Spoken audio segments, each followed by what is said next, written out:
Good morning parents. Mentorship program அப்படின்னா என்னதுன்னா, first நம்ம நீட் எக்ஸாம ஸ்ட்ரெஸ் எக்ஸாமா நம்ம பார்க்கணும். It's just all India exam for MBBS entrance and BDS entrance. இப்போ ஹெல்த் கேர் சிஸ்டம் எல்லாத்துக்குமே அதை காமன் ஆக்கிட்டாங்க. ஸோ நீட்டை தாண்டி தான் நீங்க எந்த ஹெல்த் கேர் ப்ரொஃபஷனலுமே நீங்க படிக்கிற மாதிரி இருக்கும். மென்டார்ஷிப் ப்ரோக்ராம் அப்படின்னா என்ன அப்படின்னு கேட்டா, ஸ்டூடெண்ட்ஸோட psychological health and moral support கொடுக்கறதுக்காக தான் இந்த ப்ரோக்ராம ஆல்பா அகாடமி இன்ட்ரோடியூஸ் பண்ணிருக்கோம்.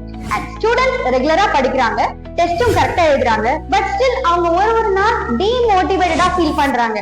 அண்ட் படிக்கிற பசங்களே ரொம்பவே வந்துட்டு ஃபைனலா வரும்போது எனக்கு கிடைக்குமா கிடைக்காதான்ட்டு ரொம்ப டவுன் ஆயிடுறாங்க. அதனால கடைசி மினிட் ப்ரிப்பரேஷன் அப்படின்னு ஆஸ் எம்பிபிஎஸ் ஸ்டூடெண்டா நான் அவங்களுடைய வீக்னஸ் ஃபர்ஸ்ட் அனலைஸ் பண்ணுவேன். அவங்க எதனால ரொம்ப வீக்னஸா அவங்க ட்ரபிள்ஸம் ஆகுறாங்க அப்படின்றத நான் ஃபர்ஸ்ட் நோட் பண்ணுவேன்.